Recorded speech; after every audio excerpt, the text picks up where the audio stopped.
നമസ്കാരം ഫ്രണ്ട്സ്, എല്ലാവർക്കും research P സിയുടെ മറ്റൊരു ക്ലാസ്സിലേക്ക് സ്വാഗതം.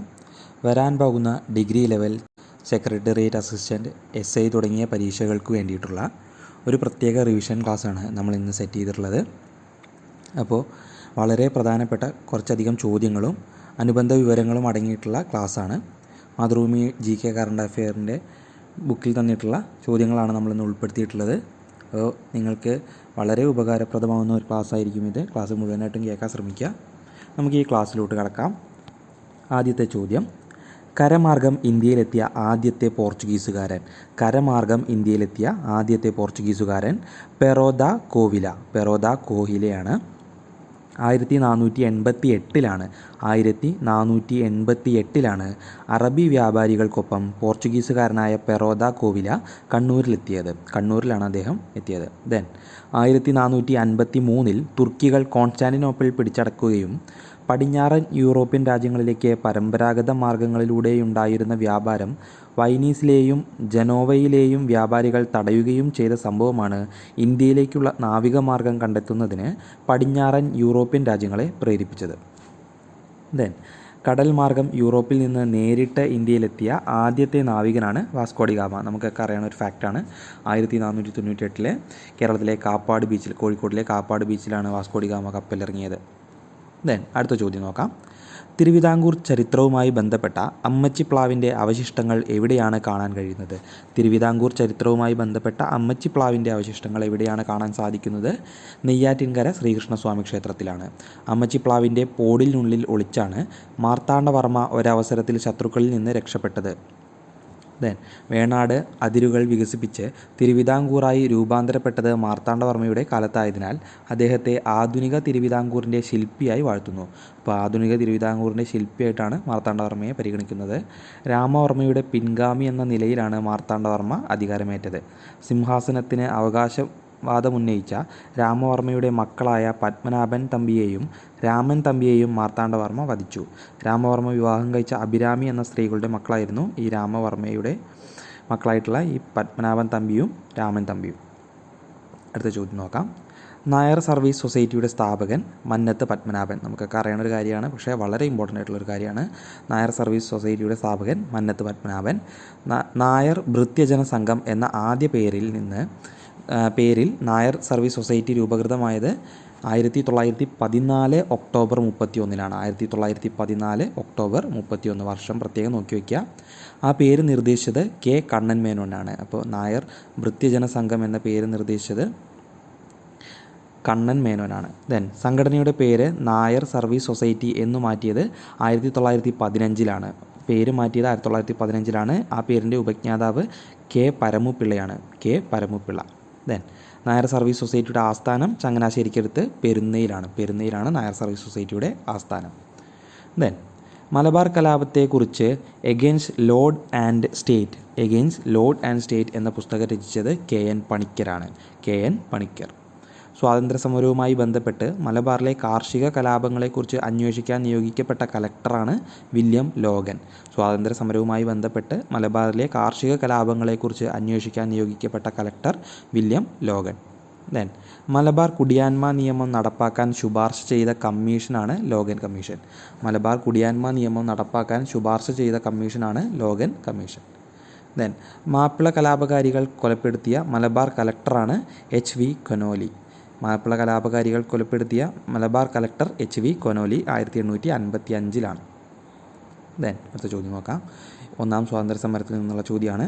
1857 ഇന്ത്യൻ സ്വാതന്ത്ര്യ സമരത്തിൻ്റെ ആദ്യത്തെ രക്തസാക്ഷി മംഗൾ പാണ്ഡെയാണ്. 1857 മാർച്ച് 29 മംഗൾ പാണ്ഡെ വധിച്ച ബ്രിട്ടീഷ് ഉദ്യോഗസ്ഥനാണ് ജെയിംസ് ഹ്യൂസൺ. 1857 ഏപ്രിൽ 8 മംഗൾ പാണ്ഡെയെ തൂക്കിലേറ്റിയത്. ബാരക്പൂരിൽ വെച്ചാണ് അദ്ദേഹത്തെ തൂക്കിലേറ്റിയത്. ബംഗാൾ നേറ്റീവ് ഇൻഫൻട്രിയുടെ 34ാം റെജിമെൻറ്റിലെ അംഗമായിരുന്നു മംഗൾ പാണ്ഡെ. ശ്രദ്ധിക്കുക, 34ാം റെജിമെൻറ്റ് ബംഗാൾ നേറ്റീവ് ഇൻഫൻട്രി, അത് പ്രത്യേകം ശ്രദ്ധിച്ചു വയ്ക്കുക. മംഗൾ പാണ്ഡെ അംഗമായിരുന്നത് 34ാം റെജിമെൻറ്റാണ് ബംഗാൾ നേറ്റീവ് ഇൻഫൻട്രിയുടെ. ആദ്യകാലങ്ങളിലെ കോൺഗ്രസ് നേതാക്കൾ A.O. ഹ്യൂമിനെ ഒരു മിന്നൽ രക്ഷാചാലകം ലൈറ്റ്നിങ് കണ്ടക്ടർ ആയാണ് ഉപയോഗിച്ചിരുന്നത് എന്നഭിപ്രായപ്പെട്ട ചരിത്രകാരൻ ബിപിൻ ചന്ദ്രയാണ്. ഇന്ത്യൻ നാഷണൽ കോൺഗ്രസ് സ്ഥാപിച്ചത് A.O. ഹ്യൂമാണ്.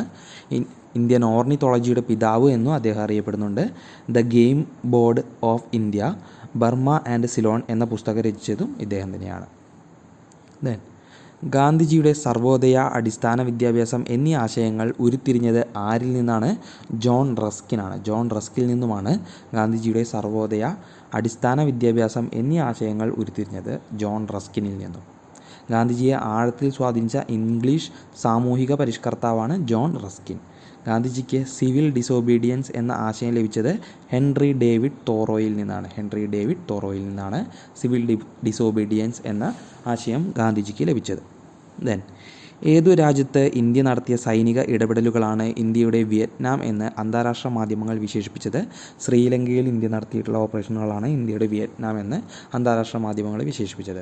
ശ്രീലങ്കയിലെ ആഭ്യന്തര യുദ്ധകാലത്ത് തമിഴ് പുലികൾ കീഴടക്കിയ ജാഫ്ന പട്ടണത്തിലേക്ക് അത്യാവശ്യ സാധനങ്ങൾ എത്തിക്കാൻ ഇന്ത്യൻ വ്യോമസേന നടത്തിയ സൈനിക നടപടിയുടെ പേരാണ് ഓപ്പറേഷൻ പൂമാലൈ, ഓപ്പറേഷൻ ഗാർലൻഡ് എന്നും അറിയപ്പെടുന്നുണ്ട്. ഓപ്പറേഷൻ ഗാർലൻഡിൻ്റെ മറ്റൊരു പേരാണ് ഈഗിൾ മിഷൻ 4 എന്നത്. ഈഗിൾ മിഷൻ 4 1987 ജൂൺ 4 ഈ മിഷൻ. ദെൻ ഏത് രാജ്യമാണ് 1904 ഒരു രഹസ്യസന്ധിയിലൂടെ മൊറോക്കോയിൽ ഫ്രാൻസിൻ്റെ ആധിപത്യം അംഗീകരിച്ചത്? ബ്രിട്ടനാണ് മൊറോക്കോയിൽ 1904 ഒരു രഹസ്യസന്ധിയിലൂടെ ഫ്രാൻസിൻ്റെ ആധിപത്യം അംഗീകരിച്ചത്. രഹസ്യസന്ധി അംഗീകരിക്കാത്ത ജർമ്മനി മൊറോക്കൻ തുറമുഖമായ അഡീഗീറിലേക്ക് യുദ്ധക്കപ്പലുകൾ അയക്കുകയുണ്ടായി. ദെൻ റഷ്യയിലെ ഒക്ടോബർ വിപ്ലവ സമയത്ത് ട്രോട്സ്കി നയിച്ച വിപ്ലവ സേന പിടിച്ചെടുത്ത കെരൻസ്കി ഗവൺമെൻറ്റിൻ്റെ ആസ്ഥാനം. അപ്പോൾ കെരൻസ്കി ഗവൺമെൻറ്റിൻ്റെ ആസ്ഥാനം റഷ്യയിലെ ഒക്ടോബർ വിപ്ലവ സമയത്ത് ട്രോട്സ്കി നയിച്ച വിപ്ലവ സേന പിടിച്ചെടുക്കുകയുണ്ടായി. അപ്പോൾ ആ ആസ്ഥാനം എവിടെയാണ്? സെൻറ്റ് പീറ്റേഴ്സ്ബർഗിലെ വിൻ്റർ പാലസ് ആണ്.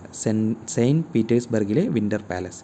ലെനിൻ പ്രസിഡൻ്റായ വിപ്ലവ ഗവൺമെൻറ്റിനെതിരെ ഭൂപ്രഭുക്കളും സാർ ഭരണകാലത്തെ സൈനിക ഉദ്യോഗസ്ഥരും പ്രഭുവർഗവും ഉൾപ്പെടെയുള്ളവർ ചേർന്ന് രൂപം നൽകിയ വൈറ്റ് ഗാർഡ്സ് വെള്ളപ്പട എന്ന സംഘത്തെ 1920ഓടെ തുരത്തി ആഭ്യന്തര യുദ്ധത്തിന് അറുതി വരുത്തിയ ചെമ്പടയ്ക്ക് നേതൃത്വം നൽകിയത് ട്രോട്സ്കിയാണ്. അപ്പോൾ ചെമ്പട രൂപം കൊടുത്തത് ലെനിനാണെങ്കിൽ പോലും അതിൻ്റെ നേതൃസ്ഥാനം ട്രോട്സ്കിക്കാണ്. അപ്പോൾ നമുക്കറിയാം റഷ്യൻ വിപ്ലവത്തിൽ മെൻഷെവിക്കുകളും ബോൾഷെവിക്കുകളും എന്നൊക്കെ പറഞ്ഞ 2 ഗ്രൂപ്പുകളുണ്ടായിരുന്നു എന്നൊക്കെ നമുക്കറിയാം. ആ കാര്യങ്ങളൊക്കെ ഒന്ന് ശ്രദ്ധിച്ചു വയ്ക്കുക. ദെൻ ലാറ്ററൈറ്റ് മണ്ണിന് ചുവന്ന നിറം ലഭിക്കാൻ കാരണം ഏതിൻ്റെ സാന്നിധ്യമാണ്? ലാറ്ററൈറ്റ് മണ്ണിൻ്റെ നിറം ചുവപ്പാണ്. ആ ചുവന്ന മണ്ണിന് ആ നിറം ലഭിക്കാനുള്ള കാരണം അയൺ ഓക്സൈഡുകളാണ്. Iron oxide. ഉയർന്ന താപനിലയിലും കനത്ത മഴയും അനുഭവപ്പെടുന്ന സ്ഥലങ്ങളിൽ രൂപം കൊള്ളുന്ന മണ്ണിനമാണ് ലാറ്ററൈറ്റ് മണ്ണ്. ഉയർന്ന താപനിലയും കനത്ത മഴയും അനുഭവപ്പെടുന്ന സ്ഥലങ്ങളിൽ രൂപം കൊള്ളുന്ന മണ്ണിനമാണ് ലാറ്ററൈറ്റ് മണ്ണ്.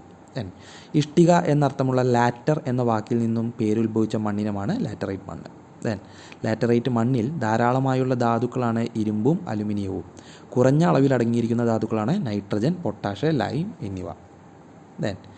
ഇന്ത്യയിൽ ഗോതമ്പ് ഏറ്റവും കൂടുതൽ ഉൽപ്പാദിപ്പിക്കുന്ന സംസ്ഥാനം? ഇന്ത്യയിൽ ഗോതമ്പ് ഏറ്റവും കൂടുതൽ ഉൽപ്പാദിപ്പിക്കുന്ന സംസ്ഥാനം ഉത്തർപ്രദേശാണ്. ഇന്ത്യയിൽ ഗോതമ്പ് ഏറ്റവും കൂടുതൽ ഉൽപ്പാദിപ്പിക്കുന്ന സംസ്ഥാനം ഉത്തർപ്രദേശ്.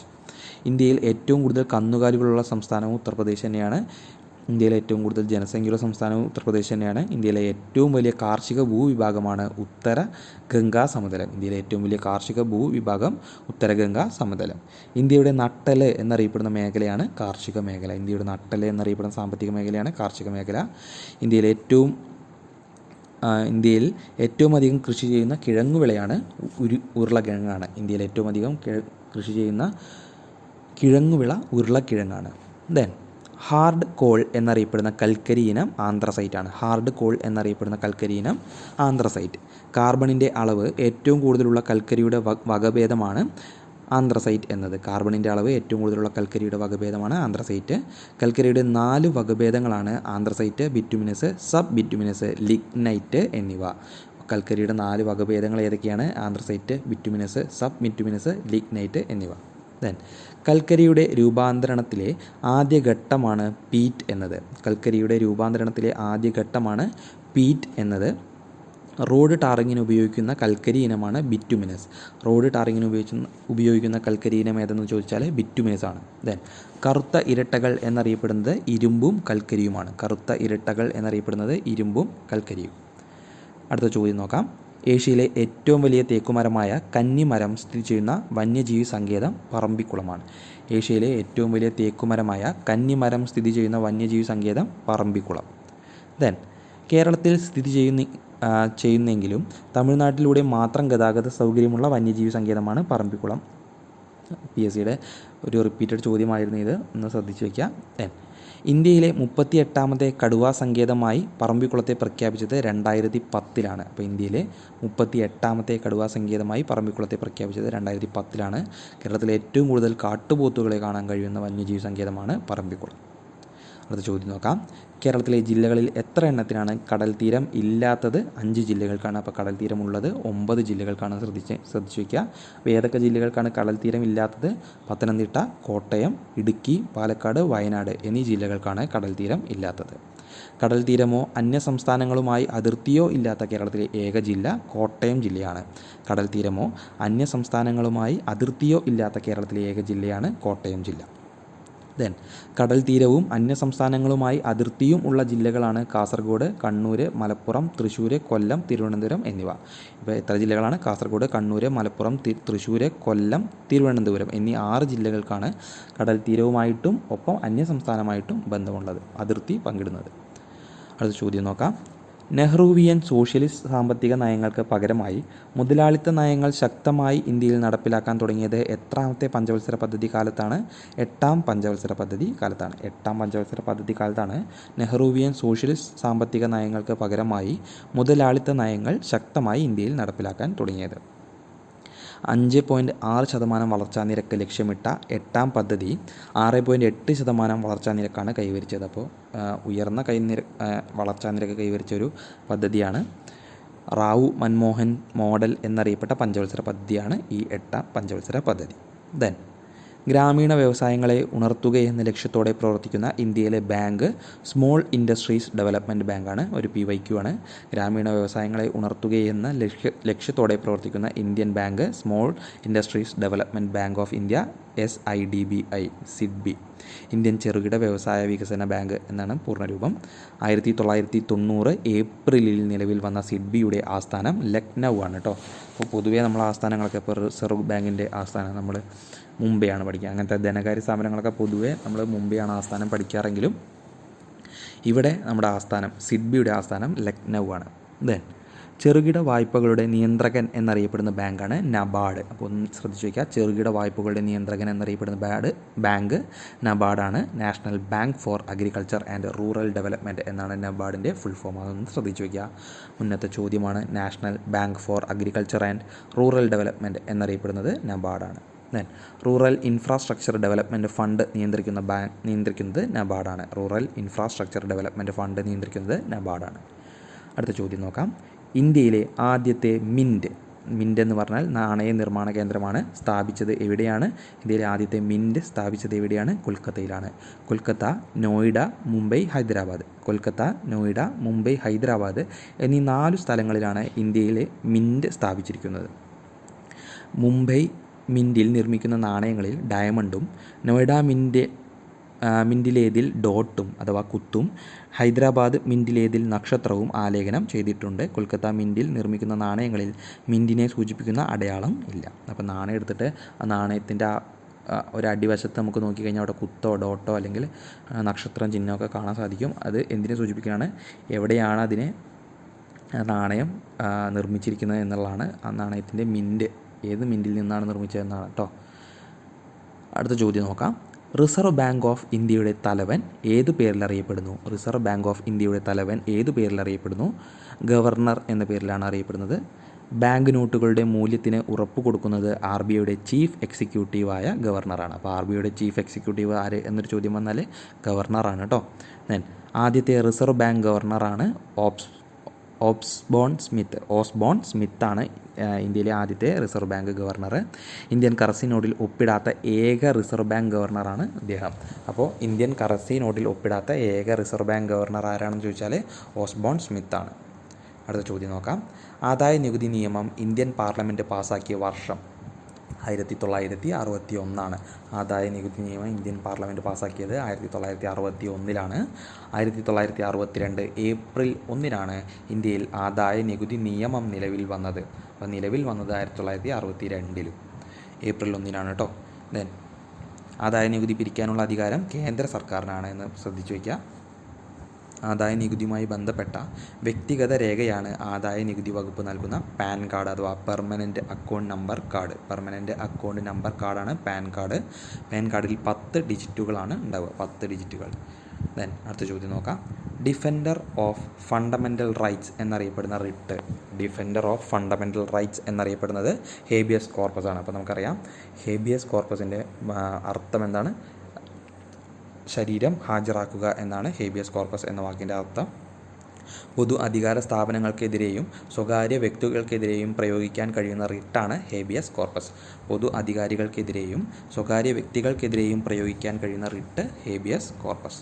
ദെൻ തടങ്കൽ നിയമാനുസൃതമാണെങ്കിലോ കോടതീയ ലക്ഷ്യത്തിനാണ് നടപടിയെങ്കിലോ ബന്ധപ്പെട്ട കോടതി നടപടിയിലൂടെയുള്ള തടങ്കലാണെങ്കിലോ കോടതിയുടെ അധികാര പരിധിക്ക് പുറത്താണ് തടങ്കലെങ്കിലോ ഹേബിയസ് കോർപ്പസ് പുറപ്പെടുവിക്കാൻ കഴിയില്ല. അപ്പോൾ ഹേബിയസ് കോർപ്പസ് ഈ സാഹചര്യങ്ങളിലൊന്നും പുറപ്പെടുവിക്കാൻ കഴിയില്ല. ദെൻ അടുത്ത നോക്കാം.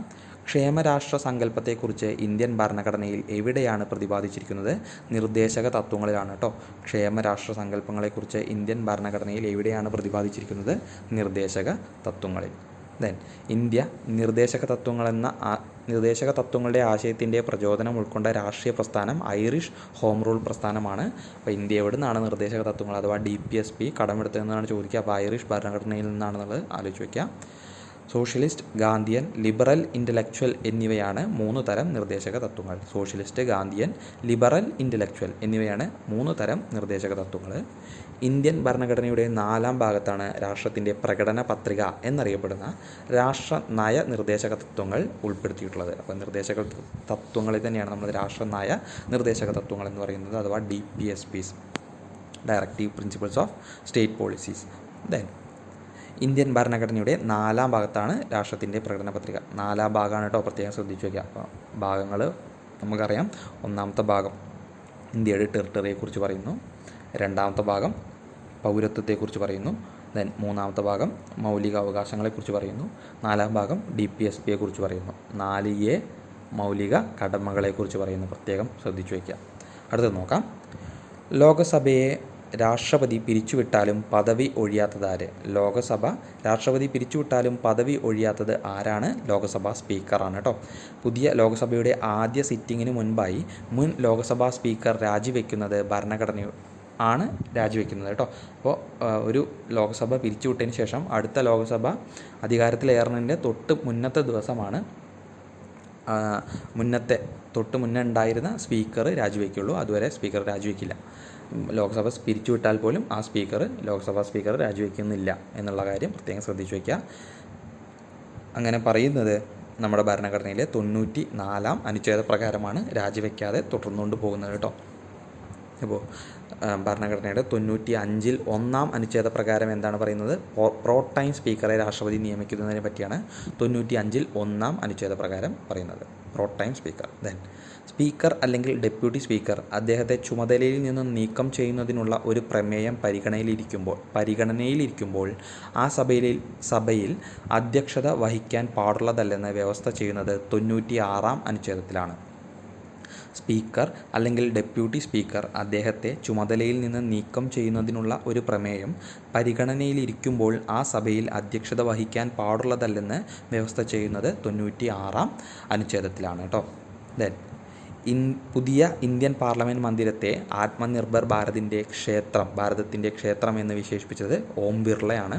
പുതിയ പാർലമെൻറ്റ് മന്ദിരത്തിൻ്റെ ലോക്സഭ നിയന്ത്രിച്ച ആദ്യ സ്പീക്കറാണ് ഓം ബിർള. പുതിയ പാർലമെൻറ്റ് മന്ദിരത്തിൽ സ്ഥാപിക്കാൻ സ്വർണ്ണ ചെങ്കോൽ പ്രധാനമന്ത്രിക്ക് കൈമാറിയ തമിഴ്നാട്ടിലെ ശൈവ മഠമാണ് തിരുവാടുതുറൈ അധീനം.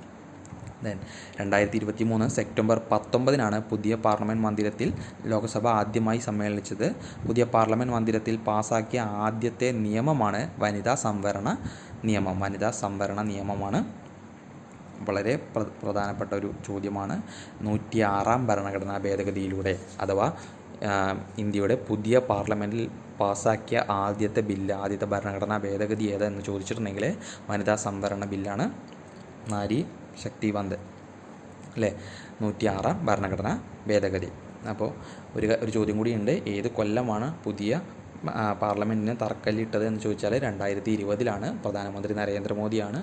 അതുപോലെ തന്നെ ഉദ്ഘാടനം ചെയ്തതും പ്രധാനമന്ത്രി നരേന്ദ്രമോദി തന്നെയാണ്. അതൊന്ന് ശ്രദ്ധിച്ചു വയ്ക്കുക. ഒന്നാം ലോകസഭയിലെ ആകെ തിരഞ്ഞെടുക്കപ്പെട്ട അംഗങ്ങളുടെ എണ്ണം 489. ഒന്നാം ലോകസഭയിലെ ആകെ തിരഞ്ഞെടുക്കപ്പെട്ട അംഗങ്ങളുടെ എണ്ണം 489. നാമനിർദ്ദേശം ചെയ്യപ്പെട്ട 10 അംഗങ്ങൾ ഉൾപ്പെടെ ആകെ അംഗബലം 499 ആയിരുന്നു. ആകെ അംഗബലം 499. 314 ഏകാംഗ മണ്ഡലങ്ങളും 86 ദ്വയാംഗ മണ്ഡലങ്ങളും ഒരു ത്രയാംഗ മണ്ഡലവും ഉൾപ്പെടെ ആകെ 401 മണ്ഡലങ്ങളാണ് ഉണ്ടായിരുന്നത്. സുപ്രീം കോടതി ചീഫ് ജസ്റ്റിസ് പദവി വഹിച്ച ശേഷം രാജ്യസഭാ അംഗമായി നാമനിർദ്ദേശം ചെയ്യപ്പെട്ട ആദ്യ വ്യക്തി രഞ്ജൻ ഗൊഗോയ് ആണ്. 2020 രഞ്ജൻ ഗൊഗോയെ രാഷ്ട്രപതി നാമനിർദ്ദേശം ചെയ്തിട്ട് എവിടേക്ക്? രാജ്യസഭയിലോട്ട്. അപ്പോൾ സുപ്രീം കോടതി ചീഫ് ജസ്റ്റിസ് പദവി വഹിച്ച ശേഷം രാജ്യസഭാ അംഗമായി നാമനിർദ്ദേശം ചെയ്യപ്പെട്ട ആദ്യ വ്യക്തിയാണ് രഞ്ജൻ ഗൊഗോയ്. സുപ്രീം കോടതി ജഡ്ജി പദവി വഹിച്ച ശേഷം രാജ്യസഭാ അംഗമായ ആദ്യ വ്യക്തി ബഹറുൽ ഇസ്ലാം 1983. സുപ്രീം കോടതി ചീഫ് ജസ്റ്റിസ് പദവി വഹിച്ച ശേഷം രാജ്യസഭാ അംഗമായ ആദ്യ വ്യക്തി രംഗനാഥ് മിശ്ര. അപ്പോൾ രഞ്ജൻ ഗൊഗോയ് നാമനിർദ്ദേശം ചെയ്യപ്പെട്ട ആദ്യ വ്യക്തിയാണ്. രാജ്യസഭാ അംഗമായ ആദ്യ സുപ്രീം കോടതി ചീഫ് ജസ്റ്റിസാണ് രംഗനാഥ് മിശ്ര 1998. അടുത്ത ചോദ്യം നോക്കാം. അറ്റോർണി ജനറലിനെ കുറിച്ച് പ്രതിപാദിക്കുന്ന ഭരണഘടനാ അനുച്ഛേദം ആർട്ടിക്കിൾ 76. വളരെ പ്രധാനപ്പെട്ട ഒരു ചോദ്യമാണ് ആർട്ടിക്കിൾ 76 അറ്റോർണി ജനറൽ. ആർട്ടിക്കിൾ 148 എന്താണ്? CAG ആണ്. Article 148 CAG. Article 76 attorney general. പ്രസിഡൻ്റാണ് അറ്റോർണി ജനറലിനെ നിയമിക്കുന്നത്. പ്രസിഡൻറ്റിൻ്റെ പ്രീതിയുള്ളിടത്തോളം കാലത്താണ് അറ്റോർണി ജനറലിൻ്റെ കാലാവധി. അപ്പോൾ കാലാവധി എത്രയെന്ന് ചോദിച്ചാൽ പ്രസിഡൻറ്റിന് എത്രയാണോ താല്പര്യം എന്നുള്ളതാണ്. പ്രസിഡൻറ്റിൻ്റെ പ്രീതി എന്നാണ് പറയുന്നത്. അദ്ദേഹത്തിൻ്റെ പദവിയിൽ നിന്ന് നീക്കം ചെയ്യാൻ അധികാരമുള്ളതും പ്രസിഡൻറ്റിനാണ്. എന്തു കാരണത്താൽ നീക്കം ചെയ്യണമെന്നോ അതിനായുള്ള നടപടിക്രമം എന്താണെന്നോ ഭരണഘടനയിലെവിടെയും പരാമർശിച്ചിട്ടില്ല കേട്ടോ. അപ്പോൾ ഒരു സ്റ്റേറ്റ്മെൻറ്റ് തരും, കൃത്യമായി ഭരണഘടനയിൽ അറ്റോർണി ജനറലിനെ നീക്കം ചെയ്യുന്നതിനുള്ള വ്യവസ്ഥകളുണ്ട് എന്നൊരു സ്റ്റേറ്റ്മെൻറ്റ് തന്നാൽ അത് തെറ്റാണ്. ഇപ്പോൾ ഭരണഘടനയിലെവിടെയും അറ്റോർണി ജനറലിനെ നീക്കം ചെയ്യാനുള്ള വ്യവസ്ഥകൾ പറഞ്ഞിട്ടില്ല. ഇന്ത്യയിൽ ഏറ്റവും കൂടുതൽ കാലം അറ്റോർണി ജനറലായിരുന്ന വ്യക്തി MC സെയ്തൽവാദ് ആണ്. MC സെയ്തൽവാദ് 1950 മുതൽ 1963 വരെ അദ്ദേഹം അറ്റോർണി ജനറലായിരുന്നു. 2 പ്രാവശ്യം ഇന്ത്യയുടെ അറ്റോർണി ജനറലായ വ്യക്തിയാണ് സോളി സൊറാബ്ജിയാണ്. 2 പ്രാവശ്യം ഇന്ത്യയുടെ അറ്റോർണി ജനറലായ വ്യക്തി സോളി സൊറാബ്ജി. തെലുങ്കുദേശം പാർട്ടി സ്ഥാപിച്ചത് NT രാമറാവു. ലോകസഭയിൽ മുഖ്യ പ്രതിപക്ഷ പാർട്ടിയായിട്ടുള്ള രാഷ്ട്രീയ കക്ഷിയാണ് തെലുങ്കുദേശം. ലോകസഭയിലെ മുഖ്യ പ്രതിപക്ഷ പാർട്ടിയായിട്ടുള്ള രാഷ്ട്രീയ കക്ഷിയാണ് തെലുങ്കുദേശം. ഒരു സംസ്ഥാനത്ത് മാത്രം സ്വാധീനമുള്ള രാഷ്ട്രീയ പാർട്ടികളാണ് സംസ്ഥാന പാർട്ടികൾ. ദേശവ്യാപകമായി പ്രവർത്തിക്കുകയും ഒന്നിൽ കൂടുതൽ സംസ്ഥാനങ്ങളിൽ സ്വാധീനമുണ്ടാക്കുകയും ചെയ്യുന്ന പാർട്ടികളാണ് ദേശീയ പാർട്ടികൾ എന്നറിയപ്പെടുന്നത്. മഹാരാഷ്ട്രയിലെ പ്രധാന രാഷ്ട്രീയ കക്ഷികളിൽ ഒന്നായ ശിവസേനയുടെ സ്ഥാപകനാണ് Bal Thackeray. People's political front എന്ന രാഷ്ട്രീയ പാർട്ടി സ്ഥാപിച്ച പരിസ്ഥിതി പ്രവർത്തകയാണ് മേധാ പട്കർ സ്ഥാപിച്ച political party people's political front. അടുത്ത ചോദ്യം, വയോജന സംരക്ഷണ നിയമം ഭേദഗതി ചെയ്ത വർഷം. 2019. വയോജന സംരക്ഷണ നിയമം പാസ്സാക്കിയത് 2007. 2007 വയോജന സംരക്ഷണ നിയമം പാസ്സാക്കിയത്. 60 വയസ്സിന് മുകളിലുള്ളവർക്ക് റെയിൽവേ ടിക്കറ്റിൽ 40 മുതൽ 50% വരെ ഇളവുണ്ട് ഈ നിയമപ്രകാരം. ഇൻകം ടാക്സ് നിയമത്തിൻ്റെ 80D, 88DDB വകുപ്പുകൾ പ്രകാരമാണ് മുതിർന്ന പൗരന്മാർക്ക് നികുതിയിൽ ഇളവ് അനുവദിക്കുന്നത്. വിവരാവകാശ നിയമം സംബന്ധിച്ച കേസുകളിൽ ഇടപെടാൻ അധികാരമുള്ള കോടതികൾ ഏതാണ്?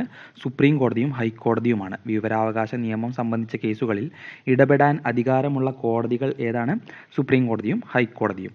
വിവരാവകാശത്തെ മൗലികാവകാശമാക്കിയിരിക്കുന്നത് അനുച്ഛേദം 19(1)(a) പ്രകാരമാണ്. വിവരാവകാശത്തെ മൗലികാവകാശമാക്കി മാറ്റിയിരിക്കുന്നത് അനുച്ഛേദം 19(1)(a) പ്രകാരമാണ്. ഇന്ത്യയിൽ വിവരാവകാശ നിയമപ്രകാരമുള്ള ആദ്യ അപേക്ഷ സമർപ്പിക്കപ്പെട്ടത് 2005 ഒക്ടോബർ 12-നാണ്. ഇന്ത്യയിൽ വിവരാവകാശ കമ്മീഷൻ നിലവിൽ വന്ന തീയതിയാണ് 2005 ഒക്ടോബർ 12. ഇന്ത്യയിൽ വിവരാവകാശ നിയമപ്രകാരമുള്ള ആദ്യ അപേക്ഷ സമർപ്പിച്ചത് ഷാഹിദ് രാസാബർണിയാണ്. ഷാഹിദ് രാസാബർണി. ദെൻ അടുത്ത ചോദ്യം, അർജുന നൃത്തം പ്രചാരത്തിലുള്ള കേരളത്തിലെ ജില്ല കോട്ടയം ജില്ലയാണ്. അർജുന നൃത്തം പ്രചാരത്തിലുള്ള കേരളത്തിലെ ജില്ലയാണ് കോട്ടയം ജില്ല. വളരെ പ്രധാനപ്പെട്ട ഒരു ചോദ്യമാണ് അർജുന നൃത്തം. അതുപോലെ തന്നെ മറ്റ് കേരളത്തിലെ ജില്ലകളിൽ പ്രധാനമായിട്ടുള്ള നൃത്തരൂപങ്ങളൊക്കെ ഒന്ന് നോക്കി വെച്ചോളുക. ദെൻ മയിൽപീലിയാൽ നിർമ്മിച്ച ഒരു പ്രത്യേക വസ്ത്രം ഉപയോഗിക്കുന്നത് കൊണ്ട് അർജുന നൃത്തത്തെ മയിൽപീലി നൃത്തം എന്നും വിളിക്കുന്നു. അപ്പം മയിൽപീലി നൃത്തം എന്നും അർജുന നൃത്തം അറിയപ്പെടുന്നുണ്ട്. ദെൻ കേരള മദ്യനിരോധന സമിതി പ്രസിഡന്റായിരുന്ന കഥാപ്രസംഗകൻ. കേരള മദ്യനിരോധന സമിതി പ്രസിഡന്റായിരുന്ന കഥാപ്രസംഗകൻ MP മന്മഥനാണ്. MP മന്മഥൻ. സിനിമ, നാടക നടൻ, ഗാനരചയിതാവ്, തിരക്കഥാകൃത്ത് എന്നീ നിലകളിലും പ്രതിഭ തെളിയിച്ച കഥാപ്രസംഗകനാണ് കെടാമംഗലം സദാനന്ദൻ. അപ്പോൾ കെടാമംഗലം സദാനന്ദൻ ഒരു കഥാപ്രസംഗകൻ തന്നെയാണ്. അദ്ദേഹം സിനിമ, നാടക നടൻ എന്നും ഗാനരചയിതാവ്, തിരക്കഥാകൃത്ത് എന്നീ നിലകളിലും പ്രതിഭ തെളിയിച്ചിട്ടുണ്ട്. ദെൻ ശ്രീനാരായണ ഗുരുവിൻ്റെ ശിഷ്യനായ CA സത്യദേവൻ ആദ്യമായി ചേന്നമംഗലത്തിനടുത്ത് വടക്കുംപുറം എന്ന സ്ഥലത്ത് കഥാപ്രസംഗം അവതരിപ്പിച്ചത്. അപ്പോൾ കേരളത്തിൽ ആദ്യമായിട്ട് തന്നെ കഥാപ്രസംഗം അവതരിപ്പിച്ചത് ശ്രീനാരായണ ഗുരുവിൻ്റെ ശിഷ്യനായ CA സത്യദേവനാണ്. അത് എവിടെ വെച്ചിട്ടാണ്? ചേന്നമംഗലത്തിനടുത്ത് വടക്കുംപുറത്ത് വെച്ചിട്ടാണ് 1924. ദെൻ ഏത് പാശ്ചാത്യ കലാരൂപത്തിൻ്റെ സ്വാധീനമാണ് ചവിട്ടു നാടകത്തിൽ കാണാൻ സാധിക്കുന്നത്? ചവിട്ടു നാടകത്തിൽ കാണാൻ സാധിക്കുന്നത് ഓപ്പറ എന്ന പാശ്ചാത്യ കലാരൂപത്തിൻ്റെ സ്വാധീനമാണ്. ചവിട്ടു നാടകത്തിലെ സ്ത്രീ വേഷങ്ങൾ അവതരിപ്പിക്കുന്നത് പുരുഷന്മാരാണ് എന്ന പ്രത്യേകത ശ്രദ്ധിച്ചു വയ്ക്കുക. ചിലപ്പോൾ സ്റ്റേറ്റ്മെൻ്റ് ആയിട്ടൊക്കെ നമുക്ക് ആ ചോദ്യം തരും. ചവിട്ട് നാടകത്തിലെ സ്ത്രീ വേഷങ്ങൾ അവതരിപ്പിക്കുന്നത് സ്ത്രീകളാണ് എന്ന് ചിലപ്പോൾ ചോദിക്കും. അപ്പോൾ അങ്ങനെയല്ല, സ്ത്രീകളുടെ വേഷം പോലും അവതരിപ്പിക്കുന്നത് പുരുഷന്മാരാണ് ചവിട്ട് നാടകത്തിൽ. ദെൻ കട്ടിയക്കാരൻ, സ്തുതിയോഗർ, തോടയപ്പെൺകൾ തുടങ്ങിയ വേഷങ്ങൾ എത്തുന്ന കലാരൂപമായ ചവിട്ടു നാടകത്തിലാണ് കേരളത്തിലെ ദൃശ്യകലകളിലെ ഏറ്റവും വലിയ അരങ്ങ് ആവശ്യമായിട്ടുള്ളത്. അപ്പോൾ കേരളത്തിലെ തന്നെ ദൃശ്യകലകളിലെ ഏറ്റവും വലിയ അരങ്ങ് ആവശ്യമായിട്ടുള്ള ദൃശ്യകലയാണ് ചവിട്ടു നാടകം. അതിൽ തന്നെ കട്ടിയക്കാരൻ, സ്തുതിയോഗർ, തൊടയ പെൺകൾ തുടങ്ങിയ വേഷങ്ങൾ അരങ്ങിലെത്തുന്നു. ദെൻ ഒളിമ്പിക്സിൽ ഇന്ത്യൻ ഹോക്കി ടീമിനെ നയിച്ച ആദ്യ മലയാളി PR ശ്രീജേഷ് ആണ്. ഒളിമ്പിക്സിൽ ഇന്ത്യൻ ഹോക്കി ടീമിനെ നയിച്ച ആദ്യ മലയാളിയാണ് PR ശ്രീജേഷ്. ദെൻ രാജ്യാന്തര ഹോക്കി ഫെഡറേഷൻ്റെ അത്ലറ്റ്സ് കമ്മിറ്റി അംഗമായ മലയാളിയാണ് PR ശ്രീജേഷ്. രാജ്യാന്തര ഹോക്കി ഫെഡറേഷൻ്റെ അത്ലറ്റ്സ് കമ്മിറ്റി അംഗമായ മലയാളിയാണ് PR ശ്രീജേഷ്. തുടർച്ചയായി 2 ഒളിമ്പിക്സുകളിൽ മെഡൽ നേടിയ ആദ്യ മലയാളിയാണ് PR ശ്രീജേഷ്. ഇന്ത്യൻ ഒളിമ്പിക്സ് അസോസിയേഷൻ്റെ അധ്യക്ഷയായി തിരഞ്ഞെടുക്കപ്പെട്ട ആദ്യ വനിതയാണ് മലയാളി കൂടിയായിട്ടുള്ള PT ഉഷ. ദെൻ ലോസ് ഏഞ്ചൽസിൽ ഒളിമ്പിക്സിലാണ് PT ഉഷ. ലോസ് ആഞ്ചലീസ് ഒളിമ്പിക്സിലാണ് PT ഉഷയ്ക്ക് വെങ്കല മെഡൽ നഷ്ടമായത്. 400 മീറ്റർ ഹഡിൽസിൽ 55.42 സെക്കൻഡിനെ ഫിനിഷ് ചെയ്തു PT ഉഷ. 55.41 സെക്കൻഡിൽ ഫിനിഷ് ചെയ്ത റൊമേനിയയുടെ ക്രിസ്റ്റീന കോജാക്കാരുവിനായിരുന്നു വെങ്കലം. അപ്പോൾ PT ഉഷേനെ അന്ന് തോൽപ്പിച്ചത് ക്രിസ്റ്റീന കോജാക്കാരുവാണ്. സെക്കൻഡിന് ഒരംശത്തിനാണ് PT ഉഷയ്ക്ക് അന്ന് വെങ്കല മെഡൽ നഷ്ടമായത്. ദെൻ ആധുനിക ഒളിമ്പിക്സിൻ്റെ 125 വർഷം നീണ്ട ചരിത്രത്തിൽ അത്ലറ്റിക്സിൽ സ്വർണം നേടിയ ആദ്യ ഇന്ത്യക്കാരൻ നീരജ് ചോപ്രയാണ്. അത്ലറ്റിക്സിൽ സ്വർണം നേടിയ ആദ്യ ഇന്ത്യക്കാരനാണ് നീരജ് ചോപ്ര. സ്വതന്ത്ര ഇന്ത്യക്ക് വേണ്ടി ഒന്നിലധികം മെഡൽ നേടിയ ആദ്യ ഒളിമ്പ്യനാണ് സുശീൽ കുമാർ. 2008 2012 അദ്ദേഹം മെഡൽ നേടി. സ്വതന്ത്ര ഇന്ത്യക്ക് വേണ്ടി ഒന്നിലധികം മെഡൽ നേടിയ ആദ്യ ഒളിമ്പ്യനാണ് സുശീൽ കുമാർ 2008 2012. ഒളിമ്പിക്സ് ഗുസ്തിയിൽ ഫൈനലിൽ ഇടം നേടിയ ആദ്യ ഇന്ത്യൻ വനിതയാണ് വിനേഷ് ഫോഗട്ട്. പക്ഷേ ഈ ചരിത്ര നേട്ടം കൈവരിച്ചതിന് പിന്നാലെ തന്നെ അവർ അയോഗ്യയാക്കപ്പെട്ടു. വെയിറ്റ് കൂടുതലാണെന്ന് പറഞ്ഞിട്ട് അയോഗ്യയാക്കപ്പെട്ടു. അപ്പോൾ നമ്മളുടെ ചോദ്യം എന്താണ്? അത്ലറ്റിക്സിൽ സ്വർണ്ണം നേടിയ ആദ്യ ഇന്ത്യക്കാരനാണ് നീരജ് ചോപ്ര. നേരെ മറിച്ച് ഇന്ത്യക്ക് വേണ്ടി സ്വർണ്ണം നേടിയ ആദ്യ വ്യക്തിഗത ഇനത്തിൽ സ്വർണ്ണം നേടിയ ആദ്യ ഇന്ത്യക്കാരൻ ആരാണെന്ന് ചോദിച്ചിട്ടുണ്ടെങ്കിൽ ഉത്തരം അഭിനവ് ബിന്ദ്രയാണ് കേട്ടോ. ദെൻ മലയാളത്തിലെ ആദ്യത്തെ ചെറുകഥയായ വാസനാവികൃതി ഏതിലാണ് പ്രസിദ്ധീകരിച്ചത്? മലയാളത്തിലെ ആദ്യത്തെ ചെറുകഥയായ വാസനാവികൃതി ഏതിലാണ് പ്രസിദ്ധീകരിച്ചത്? വിദ്യാവിനോദിനി എന്ന മാസികയിലാണ് വാസനാവികൃതി പ്രസിദ്ധീകരിച്ചത്. ദെൻ ഒരു നരിയെ കൊന്ന വെടി എന്ന ആദ്യകാല സാഹസിക കഥ രചിച്ചത് മൂർക്കോത്ത് കുമാരനാണ്. കൊച്ചി കായലിലെ ഒരു മുതലയെപ്പറ്റി ഒരു മുതലനായാട്ട് എന്ന കഥ രചിച്ചത് CS ഗോപാലപണിക്കരാണ്.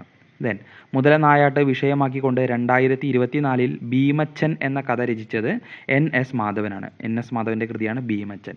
ദെൻ കാരൂർ നീലകണ്ഠപിള്ള, വൈക്കം മുഹമ്മദ് ബഷീർ, മാധവിക്കുട്ടി എന്നിവർ ഒരേ പേരിൽ എഴുതിയ കഥയാണ് പൂവമ്പഴം. അപ്പോൾ പൂവമ്പഴം എന്ന കൃതി കാരൂർ നീലകണ്ഠപിള്ളയും വൈക്കം മുഹമ്മദ് ബഷീറും മാധവിക്കുട്ടിയും എഴുതിയിട്ടുണ്ട് ഇതേ പേരിൽ കേട്ടോ.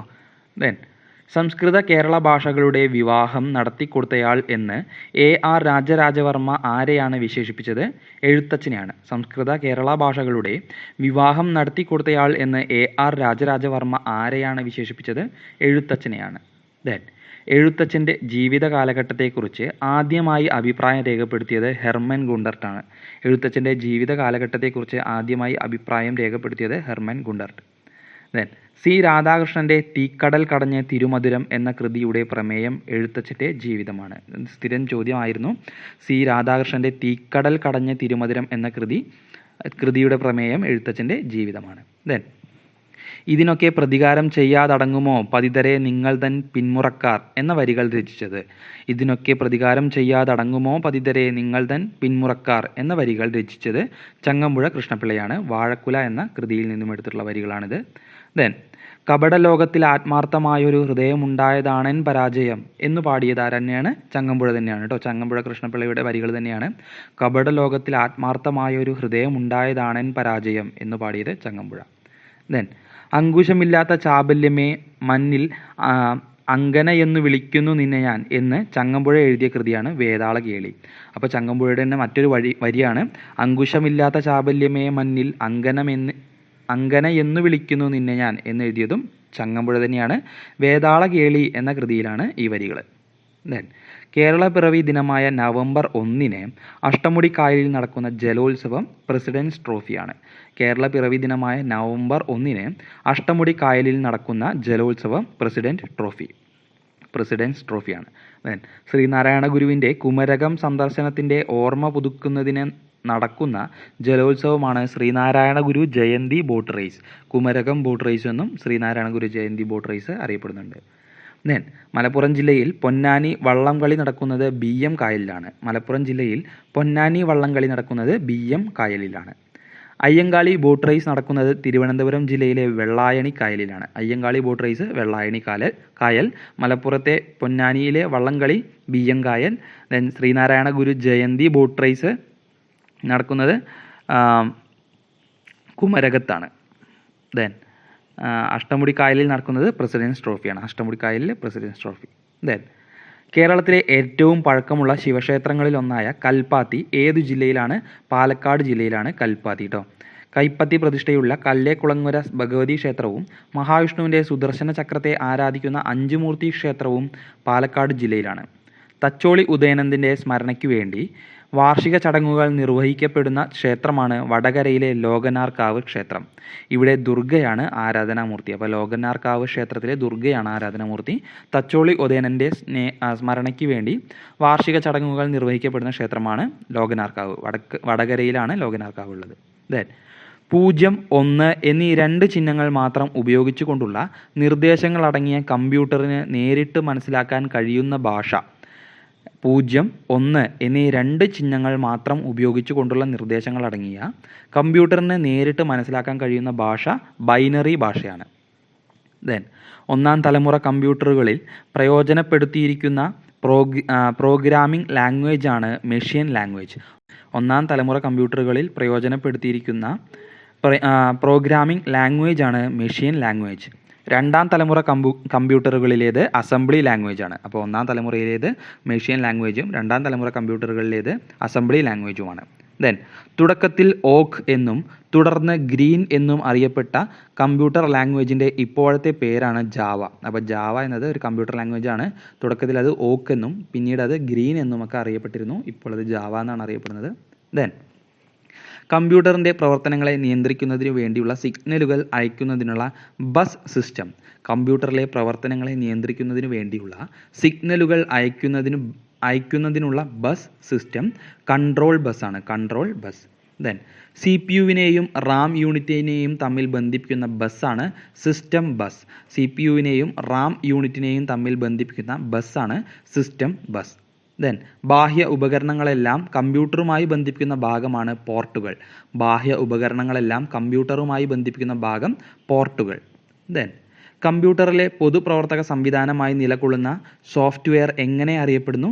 ഓപ്പറേറ്റിംഗ് സിസ്റ്റം എന്നറിയപ്പെടുന്നതാണ് കമ്പ്യൂട്ടറിലെ പ്രവർത്തക സംവിധാനമായി നിലകൊള്ളുന്ന സോഫ്റ്റ്വെയർ. കമ്പ്യൂട്ടറിൽ ഫയലുകൾ തരംതിരിച്ച് സേവ് ചെയ്യുന്നത് ഓപ്പറേറ്റിംഗ് സിസ്റ്റമാണ്. കമ്പ്യൂട്ടറിൽ ഫയലുകൾ തരംതിരിച്ച് സേവ് ചെയ്യുന്നത് ആരാണ്? ഓപ്പറേറ്റിംഗ് സിസ്റ്റമാണ്. ഓരോ ഓപ്പറേറ്റിംഗ് സിസ്റ്റവും അതിന് യോജിക്കുന്ന രീതിയിൽ ഹാർഡ് ഡിസ്ക് ഫോർമാറ്റ് ചെയ്തിരിക്കുന്നതിനെ ഫയൽ സിസ്റ്റം എന്ന് വിളിക്കുന്നു. ഓരോ ഓപ്പറേറ്റിംഗ് സിസ്റ്റവും അതിനെ യോജിക്കുന്ന രീതിയിൽ ഹാർഡ് ഡിസ്ക് ഫോർമാറ്റ് ചെയ്തിരിക്കുന്നതിനെ ഫയൽ സിസ്റ്റം എന്ന് വിളിക്കുന്നു. ഒരു ഓപ്പറേറ്റിംഗ് സിസ്റ്റത്തിന് ഹാർഡ്വെയറിൽ ഫയലുകൾ സൂക്ഷിക്കാൻ ആവശ്യമായ സംവിധാനമാണ് അഡ്രസ് സിസ്റ്റം. ഒരു ഓപ്പറേറ്റിംഗ് സിസ്റ്റത്തിന് ഹാർഡ്വെയറിൽ ഫയലുകൾ സൂക്ഷിക്കാൻ ആവശ്യമായ സംവിധാനമാണ് address system.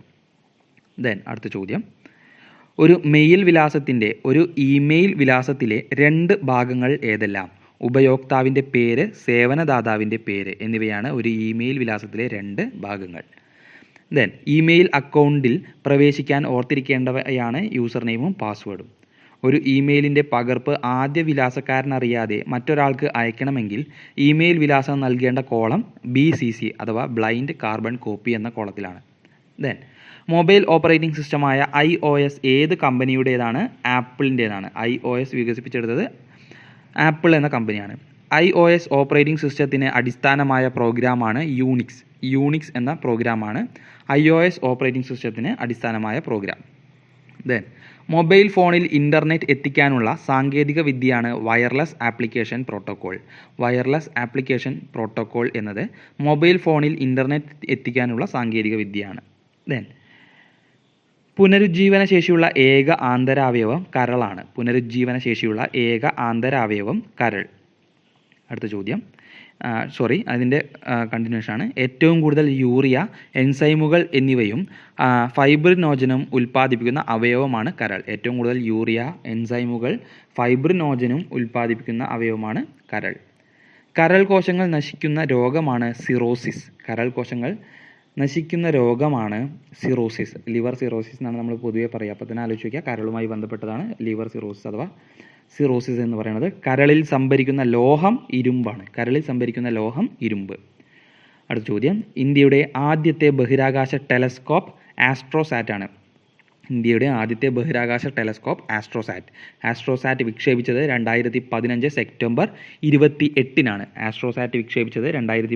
September 28. Indian atomic energy act നിലവിൽ വന്നത് എന്ന്? 1948 ഏപ്രിൽ 15-നാണ്. 1948 ഇന്ത്യയിൽ ഇന്ത്യൻ ആറ്റോമിക് എനർജി ആക്ട് നിലവിൽ വന്നത്. ഇന്ത്യയിൽ ആറ്റോമിക് എനർജി കമ്മീഷൻ രൂപം കൊണ്ടത് 1948 ഓഗസ്റ്റ് 3-നാണ്. ആറ്റോമിക് എനർജി കമ്മീഷൻ രൂപം കൊണ്ടത് 1948 ഓഗസ്റ്റ് 3. ഇന്ത്യൻ ആണവോർജ വകുപ്പ് നിലവിൽ വന്നത് 1954 ഓഗസ്റ്റ് 3-നാണ്.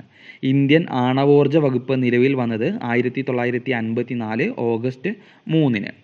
ഇന്ത്യ ആദ്യ ആണവ പരീക്ഷണം നടത്തിയത് 1974 മെയ് 18-നാണ്.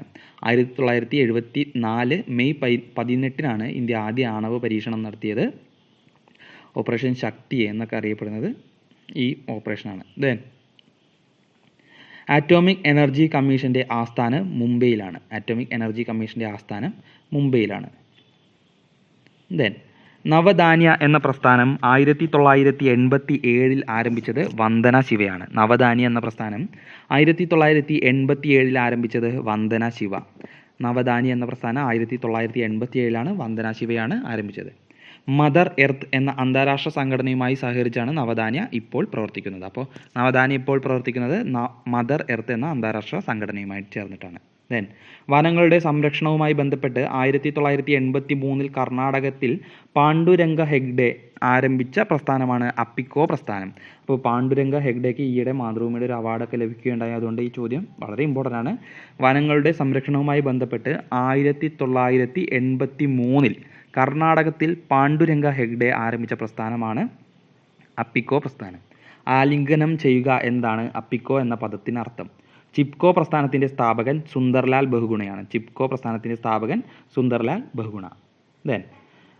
സാൽ മരങ്ങൾ മുറിച്ചു മാറ്റി തേക്കിൻ തോട്ടങ്ങൾ നിർമ്മിക്കാനുള്ള സർക്കാരിൻ്റെ പദ്ധതിക്കെതിരെ ബീഹാറിലെ, നിലവിൽ ജാർഖണ്ഡിലാണ് ഈ സ്ഥലം, സിംഗ്ഭൂം എന്ന സ്ഥലമാണ്. സിംഗ്ഭൂം ജില്ലയിലെ ഗ്രാമീണർ 1980കളിൽ നടത്തിയ പ്രതിഷേധ സമരം ജംഗിൾ ബച്ചാവോ ആന്തോളനാണ്. അപ്പോൾ ജംഗിൾ ബച്ചാവോ ആന്തോളൻ എന്താണ്? 1980കളിൽ ഇന്നത്തെ ജാർഖണ്ഡ്, അതായത് അന്നത്തെ ബീഹാറിലെ സിംഗ്ഭൂം ജില്ലയിലെ ഗ്രാമീണർ സാൽ മരങ്ങൾ മുറിച്ചുമാറ്റി തേക്കിൻ തോട്ടങ്ങൾ നിർമ്മിക്കാനുള്ള സർക്കാർ പദ്ധതിക്കെതിരെ നടത്തിയ പ്രക്ഷോഭമാണ് ജംഗിൾ ബച്ചാവോ ആന്തോളൻ. ദെൻ ബിഷ്ണോയി വിഭാഗക്കാർ 18ാം ശതകത്തിൽ മരങ്ങൾ സംരക്ഷിക്കുന്നതിനായി സംഘടിച്ചത് രാജസ്ഥാനിലാണ്. ബിഷ്ണോയി വിഭാഗക്കാർ 18ാം ശതകത്തിൽ മരങ്ങൾ സംരക്ഷിക്കുന്നതിനായി സംഘടിച്ചത് രാജസ്ഥാനിലാണ്. അപ്പോൾ ഇത്രയാണ് ഇന്നത്തെ ഈ ഒരു ക്ലാസ്സിൽ നമ്മൾ ഉൾപ്പെടുത്തിയിട്ടുള്ളത്. വളരെ പ്രധാനപ്പെട്ട 50 ചോദ്യങ്ങളും അതിൻ്റെ വളരെയധികം ഡീറ്റെയിൽസും നമ്മളിന്ന് ഡിസ്കസ് ചെയ്തിട്ടുണ്ട്. കുറച്ച് ലെങ്തി ആയിട്ടുള്ള ക്ലാസ്സാണ്. ഇനിയും നമുക്ക് പരീക്ഷ ഡിഗ്രി സെക്രട്ടേറിയറ്റ് അസിസ്റ്റൻറ്റിൻ്റെ പ്രിലിംസ് ഈ 28ാം തീയതിയാണ്. അപ്പോൾ ഓരോ ദിവസവും ഓരോ ക്ലാസ് അപ്ലോഡ് ചെയ്യാൻ ശ്രമിക്കാം. വളരെ പ്രധാനപ്പെട്ട കുറേ ചോദ്യങ്ങൾ അടങ്ങിയ ക്ലാസ്സുകളായിരിക്കും. അപ്പോൾ ക്ലാസ് മുഴുവനായിട്ടും കേൾക്കാൻ ശ്രമിക്കുക. നിങ്ങൾക്ക് തീർച്ചയായിട്ടും ക്ലാസ് ഉപകാരപ്പെടും. ക്ലാസ്സിൻ്റെ അഭിപ്രായങ്ങളൊക്കെ നിങ്ങൾ കമൻറ്റിൽ രേഖപ്പെടുത്തുക. മറ്റൊരു ക്ലാസ്സുമായിട്ട് വീണ്ടും വരാം.